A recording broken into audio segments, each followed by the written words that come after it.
Welcome back to Midwest Access and another Friday segment. Keep Fridays going, keep freaking going, keep faith going with the lovely and talented Krista Ryan. Hello, hello. Hello, hello. And Krista, introduce us to your friend. Yes. So Alyssa, yeah, is an amazing human being. I'm so excited that she agreed to be on this virtual conversation with us. Alyssa, you'll have to remind me, we were introduced in September of last year. Is that correct? Yeah, in Detroit. In Detroit. So Alyssa is also in this speakers group. So you'll Cool. find out. We both love to talk. But we're in the speakers group. And so we were out in Detroit, Michigan, and we met in person there, and the rest is history. We've stayed connected. We've got similar kind of paths, journeys, stories. You know, those people that you get in front of and they just are like, I've known you forever. That's definitely Yes. Alyssa. That's Alyssa for me. So thank you for being here with us. I'm really excited. Thanks for having me. The feelings are very mutual. It's so nice to get to meet one of Krista's friends. And, just to hear more about somebody's journey is just what we love doing here. We love sharing stories, and they've just been inspiring people to connect and share more. And so I'd love to hear a little bit about your journey. Sure. Yeah. So I was diagnosed with stage 4 metastatic breast cancer a few years ago in July of 2021, just a few days before my daughter's first birthday. And when I was Oh, diagnosed, everyone was asking how they could help and what they could do. And I'm so grateful and lucky to have so many wonderful people in my life. But I thought back to, the year before when I had a baby registry or when I was getting married and had a wedding registry. And why don't we make it easier when we're going through the hard times? So I started fundraising about my fifth round into chemo. I just decided that, I had to do something during this time that felt bigger than just my own experience to keep me busy, or distracted, let's say, from everything that I was going through. And I started fundraising for this idea of the first nonprofit gift registry for cancer patients. So brilliant.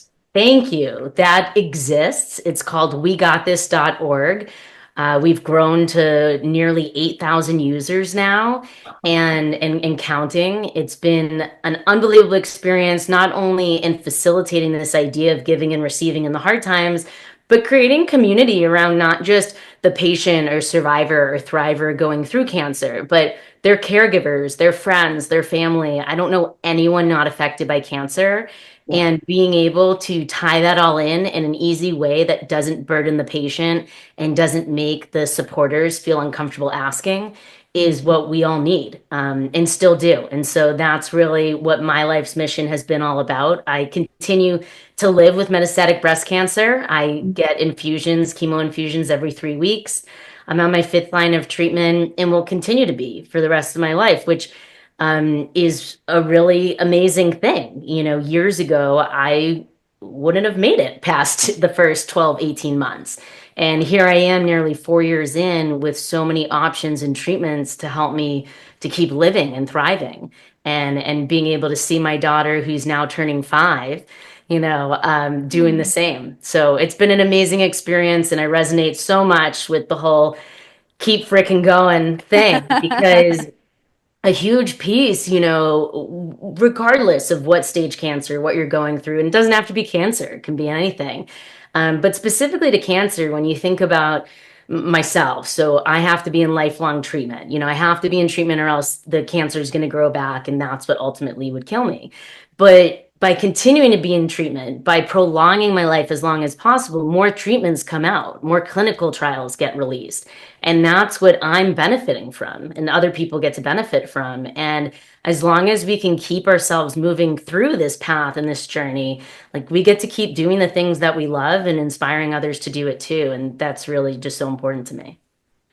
It's incredible. It's absolutely incredible. I can see why Krista was like, we need to talk to her. Yes. Yes. And in our community, we have fantastic medical, fields. Everyone has a story, a cancer diagnosis, a diagnosis of something. And I think what you've created with we got this.org, I encourage everyone to go out and just look at this site. It is absolutely phenomenal.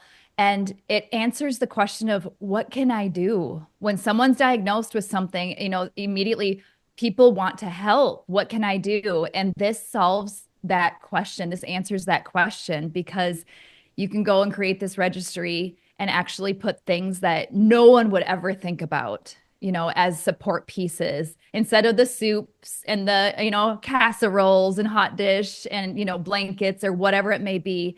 It goes a little bit deeper. And I just think it's beautiful, Alyssa. Thanks. And you can still put, Grubhub gift cards Yes. and, Yeah. crumble cookies was one that I got during part chemo. But you can also put things like concerts and nights out and remembering that, like, even when we're going through these really hard times, there are periods of normalcy and we want to be able to still feel like we're living, like we're still humans, even if we're going through cancer. And Thank you, Krista and Elissa, so much. We're going to have to stop right there for our on-air portion of Keep Freaking Going on Midwest Access. But please follow us over to our website, kttc.com, under Midwest Access. Thanks for joining us again, and we will be back with more Midwest Access in just a few minutes.